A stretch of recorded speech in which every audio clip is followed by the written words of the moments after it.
Hi, and thanks for logging on to the Daily DVAR Halacha. And here's a brand new halacha for you, and it's for Sunday, the 3rd day of May. Here we go. Today we're going to discuss the malacha of dash, which means threshing, and how it may or may not apply to you on Shabbos in your day-to-day Shabbos activities. Here goes.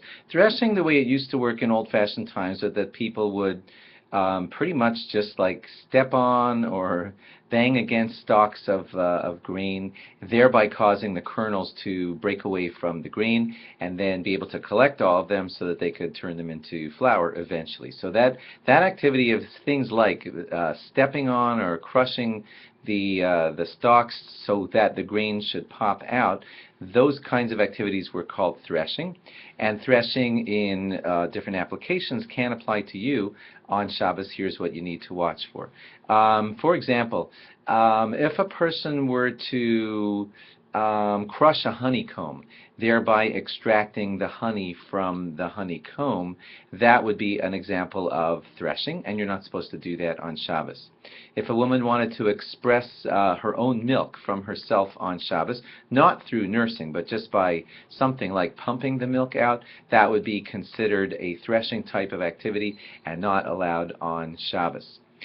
We say that the Gemara decides for us that threshing only applies to food items and things that grow from the ground. Now, animals and humans do fall under that category of growing from the ground because we get our major sustenance from agricultural items from the ground, and therefore threshing could still end up applying to human milk or to things of this sort. However, squeezing fish are not considered to be something that gets their sustenance from the ground.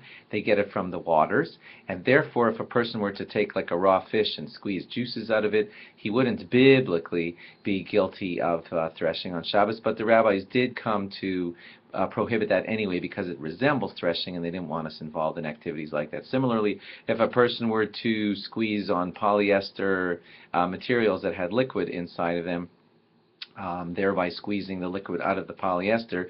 Polyester, of course, does not grow from the ground, and so it wouldn't really biblically be considered threshing, but the rabbis prohibited it anyway, just so that mix-up would not happen.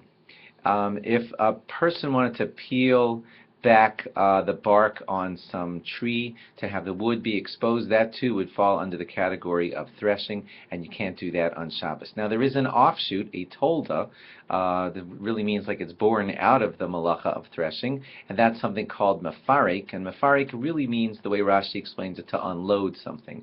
Now I don't mean unload as in take stuff off of a wagon, but like if you were to hit a tree to cause the tree to unload, by having its fruit fall off when you hit the tree, that would more fall into the category of mefarek, which is a tolda, kind of a growth, an outgrowth of the malacha of threshing, and it's still not allowed to be done.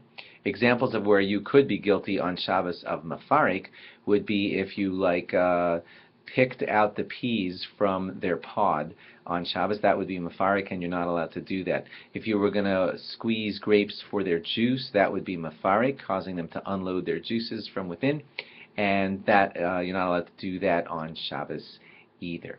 To be continued. Thanks for logging on. Log on again tomorrow for more. Bye-bye.